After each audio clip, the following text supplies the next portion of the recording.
Hi, everyone. I'm Raymond Benson. Welcome to Hooked on Leiter, an episode by episode unpacking of The Hook in the Eye, my Felix Leiter novel. The folks at Ian Fleming Publications and I had this idea to do behind the scenes videos for each episode, much the same way that streaming television series do after an episode drops. Now, you'll probably all know by now that these were conceived to be supplements to the serialized ebook episodes.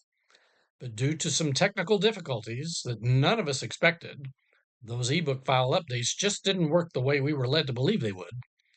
The entire novel was thus released on June 24th. Nevertheless, we decided to go ahead and post these Hooked on Lighter episodes at 2-week intervals over the summer as originally planned. Please note that almost all of them were already recorded before we made the decision to release the entire ebook. So these videos are still very episode-centric. We hope you'll receive them now within the context in which they were intended. Again, a warning. If you haven't read the chapters discussed in these videos, there could be some spoilers.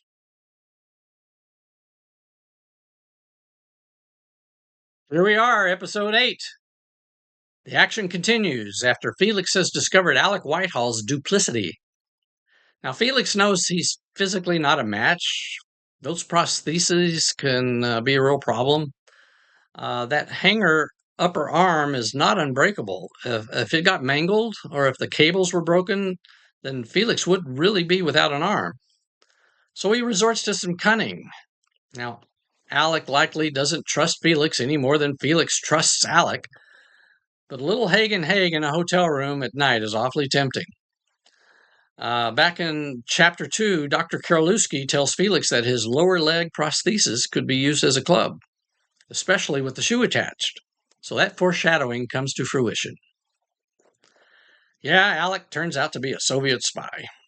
Now, Felix is not usually a murderer. He doesn't have a license to kill, although he's been known to go that far if he has to. Back in the Ian Fleming books, he has one kill. The man with the golden gun. In the train sequence, Felix does kill somebody. Anyway, he stashes Alec in the trunk of the Studebaker, hides the car. After Felix searches Alec's room, he finds the blood-stained handcuffs, and he knows. Now, even though Felix didn't know Ava, he's the kind of guy that would develop a vested interest in her because, gosh, he drove 2,000 miles from New York to meet her. Anyway, Alec confirms that he's the Smersh agent and the one we've been hearing about all through the book. When Felix hears that, he sees red. No pun intended. He uses that non-license to kill. The next morning, Felix finally gets to Carlsbad Caverns National Park. I love Carlsbad Caverns. I was, living pretty close to it on the other side of the state line in Texas. And I went there several times as a kid with various groups and once with my father. And as an adult, whenever I went back to Odessa to visit my parents when they were still living there, I often brought a friend or a girlfriend and certainly my future wife, Randy, to Carlsbad Caverns. Later on, we took our son Max there. Well, it's a fascinating place. It's so awe-inspiring. A sequence from the 1959 movie Journey to the Center of the Earth, starring James Mason, was filmed there. You get a real feeling of adventure when you descend into the caves from the natural entrance, this big hole in the side of the hill. The farther in you go, it's just simply breathtaking. In my early days, you could only go in with a guided tour with park rangers in the lead, just like in the novel. Later on, in the early 1970s or so, the park made it so you could go in self-guided without a group. This became a problem because some of the less respectful tourists would break off pieces of precious stalactite or stalagmite formations and keep them as souvenirs. A big no-no. As a result, a few of the smaller scenic rooms in the first half of the tour were cut off from the self-guided paths, and you have to make a reservation to see those rooms with a ranger guiding you. It's too bad. Still, the big room, that's the main attraction. And it's truly unbelievable how Mother Nature formed this gigantic cavern with monster stalagmites towering over you. I have this guidebook here from the 60s. Maybe I can show you some pictures here. That is the natural entrance there. And that's the big room. This is the big room. It's huge. You can see the people there in the foreground, but you can also see people way back in the background. That's how big this place is. Takes about an hour and a half to go on the big room tour. Um, Here are some of the gigantic towering stalagmites. You can see those in the movie Journey to the Center of the Earth. Uh, this is the bottomless pit right there.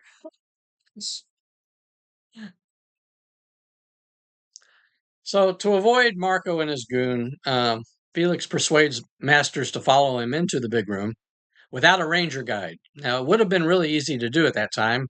It wasn't like you had to pass through a ticket booth. We learned a lot from Masters. He seems kind of like a regular guy, even though he's a traitorous spy. We learn more about Ava and Dora and the fact that Masters knew them back in Poland when they were teens. We learn about this press conference on Sunday, that the quarter that he gives to Felix has to be delivered to Rurik Babinin. And we learn that that word Ivy is the code name for the imminent hydrogen bomb test, which it really was.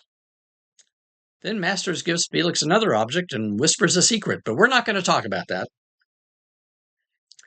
Felix barely has time to register what he's been told when Marco and this other guy that Felix dubs Scowling Wrestler shows up and starts chasing them. Well, we know what happens to Masters if you've read the episode.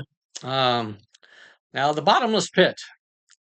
It's, like I said, it's big and scary looking. They have it better protected now, but I remember back when I first saw it, there was just this rail, and it would have been really easy to go over that rail and fall in. I can imagine it was even easier in 1952. The park likely didn't expect anyone who would be so stupid that they would try it.